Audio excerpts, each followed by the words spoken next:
incredible, the length of contract all the Chelsea players are signing. They're like 8 years and 7 year deals. Nearly all of them.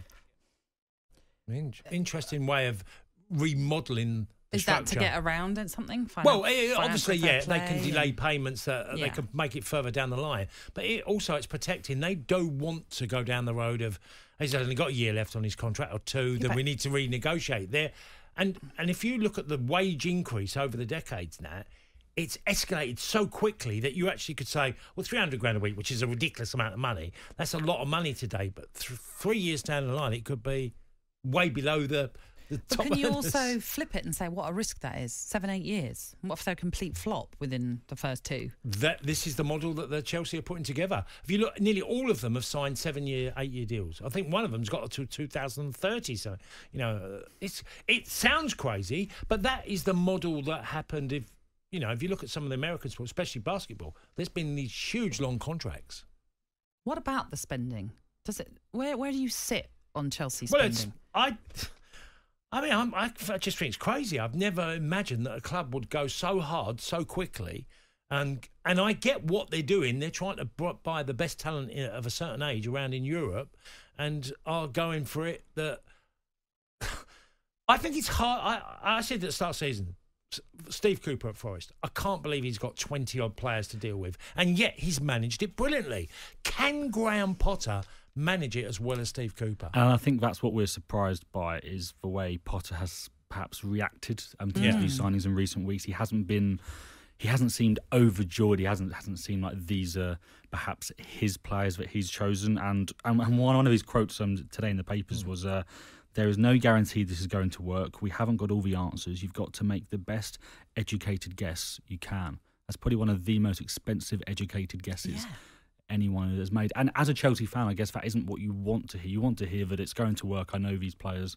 I'm going to make a team. Not it could work, it could not, and we're taking a big risk, which is what Graham Potter is saying. Well, it feels like he doesn't embrace it, does he? Like, the way he's saying it. If he said, look, these are great young players. My job is to coach them, make the best they can be, and I have every confidence that I'll make these players shine for Chelsea. That's what your job is. To make these young players better than they already are, and find a pathway into your team and excel. I wouldn't be surprised if he's just quite shell-shocked at the whole situation. He's come from Brighton, where they've bought smartly and they've bought players that he wants, and suddenly he's in a situation where these new owners have millions of pounds to spend. But they seem to be buying players in positions they have players in already who are, it's not like there are players that aren't getting into the team. And, there are injuries, and we know Chelsea have had heavy injuries. But, when you're bringing another winger in and you've got already wingers, and you're just thinking, how are you going to make everybody happy at this club? You're not. No, and this is where we go back to where we sort of started talking about it. The amount of flack that Forest got for the players that they signed. And yes, it was an incredible amount of players, but they had a number of players out of contract, a number of players who'd been on loan at the club. So they had to bring in a big turnaround of first-team personnel. Chelsea don't have that issue, and yet Chelsea seem to not be getting any flack about the number of players they're bringing. 15 players under Todd Bowley. That's an incredible amount of players. And they've still gotten Cuckoo to come and who summer, else as well. I just can't get my head around it. I think Chelsea will argue, and their one reasoning will be that they are going to plan a mass exodus in the summer. So they're almost preparing for that when they lose. But even so, it's an incredible amount of money. And so much of it as well as a gamble. Because, and I know I've seen this on the back of the Sun as well, with Graeme talking about Mudryk, and both Jurgen Klopp and Thomas Frank have spoken about the fact that they spent so much on a player that I know Brentford, not that long ago, had agreed a £20 million fee with Shakhtar Donetsk for Mudryk. And now Chelsea have paid nearly £90 million for him.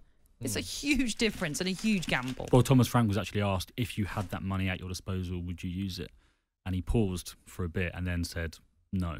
It's just a different way of and every club is going different. about it. Totally understand. Game Day Breakfast with Natalie Sawyer and Tony Cascarino. Saturday mornings from 6 on AM, on DAB, via the talkSPORT app and on your smart speaker. talkSPORT.